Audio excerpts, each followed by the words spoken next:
Have you ever wondered how someone can go from picking cotton on a southern plantation to building $1 million empire? What if the journey included surviving loss, enduring abuse, and navigating the world as a black woman in post-slavery America? It sounds like the plot of a movie, but this was the real life of Sarah Breedlove, who later became known to the world as Madam C.J. Walker. Her story isn't just one of riches or fame. It's about defying expectations, rewriting destiny, and opening doors for thousands of women across the country.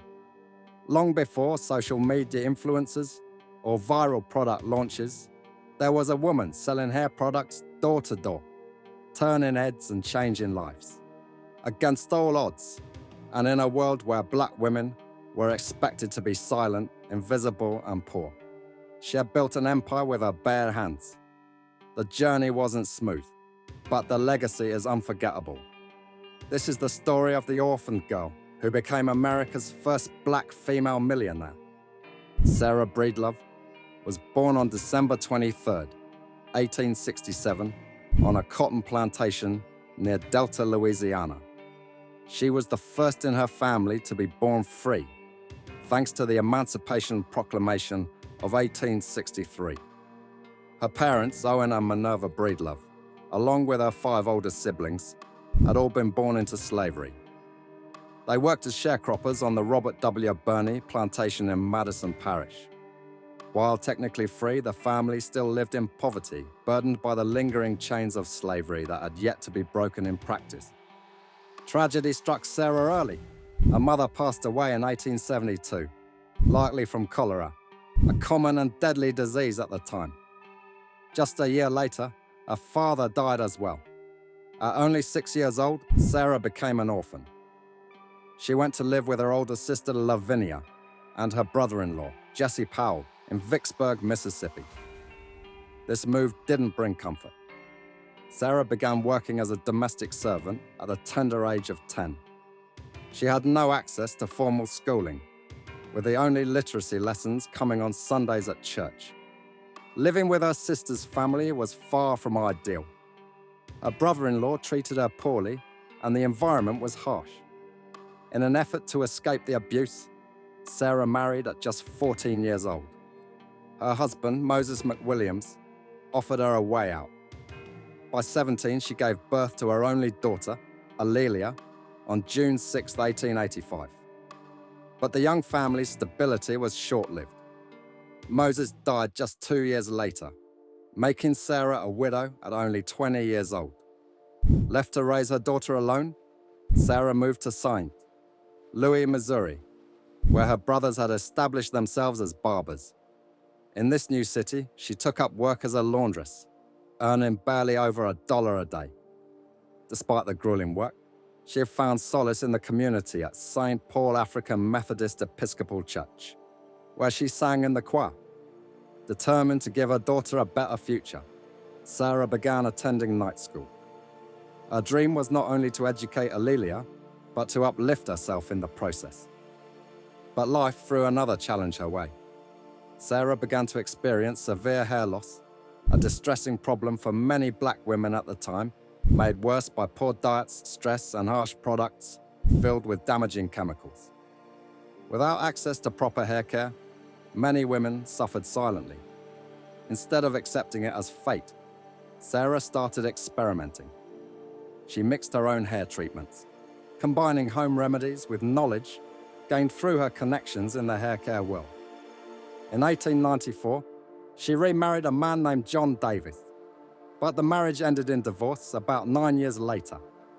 By 1904, she found work with Annie Turnbow Malone, a pioneer in black hair care products. She rebranded herself as Madam C.J. Walker, a name that would soon become iconic. With Charles's help, she began promoting her products, starting with door-to-door sales. She personally demonstrated how to use her hair treatment system, which would come to be known as the Walker Method. The method involved a special shampoo, custom-formulated pomade, scalp treatments, and brushing with iron combs. It wasn't just about beauty, it was about health, hygiene, and empowerment. By 1906, Aurelia, now 21 years old, was put in charge of managing the mail order side of the business in Denver. Meanwhile, Madam Walker and her husband traveled throughout the South, conducting live demonstrations of her method to reach a broader customer base. Her warm personal approach and dedication to helping other black women made her stand out in a market crowded with competitors. Her agents, referred to as Walker agents or beauty culturists, weren't just salespeople. They were ambassadors of transformation.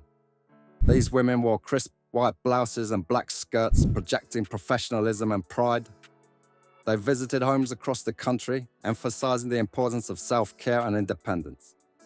By teaching women how to care for themselves and giving them the tools to earn a living, Madame Walker was lifting an entire generation. Aurelia saw opportunity in Harlem, which was quickly becoming a center of African American culture. She opened a salon and office there, expanding the business into New York. The company grew rapidly, employing thousands of women. At a time when women, especially black women, were marginalized in the workforce, Madame Walker placed many of them in key management roles. She wasn't content to just build a business. As her influence grew, she became a philanthropist and a social activist. In 1912, she addressed the National Negro Business League, declaring, "I am a woman who came from the cotton fields of the South. From there I was promoted to the wash tub. From there I was promoted to the cook kitchen. And from there I promoted myself into the business of manufacturing hair goods and preparations." Her words struck a chord with many. The next year, she donated a significant sum to help build a YMCA in Indianapolis. She also funded scholarships, supported elderly homes, and gave generously to the NAACP and the National Conference on Lynching. From 1911 to 1919, her company flourished. But the heart of her mission was always rooted in uplifting her community. She went far beyond selling hair products. She taught black women financial literacy, business ownership, and how to create independent income during a time when society gave them few chances.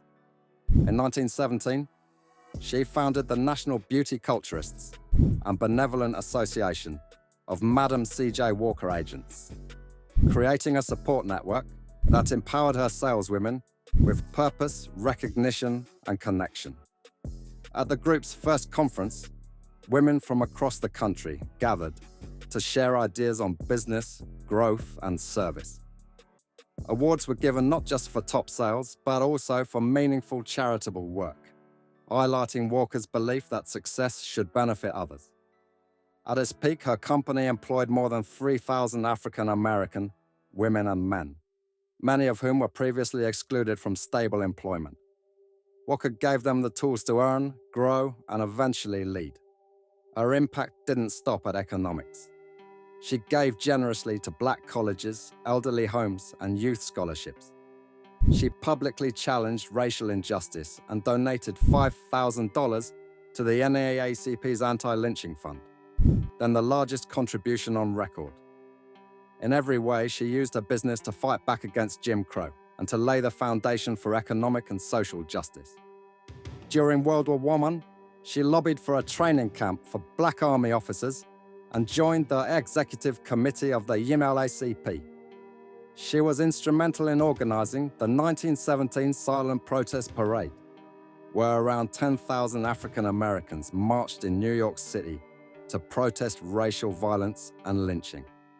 She even donated $5,000, worth about $75,000 today, to the NAACP's anti-lynching fund. Madam Walker died on May 25, 1919, at the age of 51, from kidney failure and hypertension. She passed away at Villa Luaro, the crown jewel of her legacy. Her funeral was held in her home, and she was later buried in Woodlawn Cemetery in the Bronx. At the time of her death, she was the richest African-American woman in the country. Though she had only recently achieved millionaire status, her wealth was not hoarded.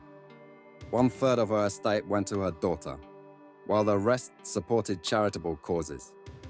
Alelia Walker took over as president of the Madam C.J. Walker Manufacturing Company and played a prominent role in the Harlem Renaissance, further cementing her mother's legacy. The Madam Walker Theatre Center in Indianapolis, which began construction before her death, was completed in 1927. If you found this story inspiring, make sure to like this video and share it with someone who needs to hear it. Subscribe to the channel for more powerful stories like this one.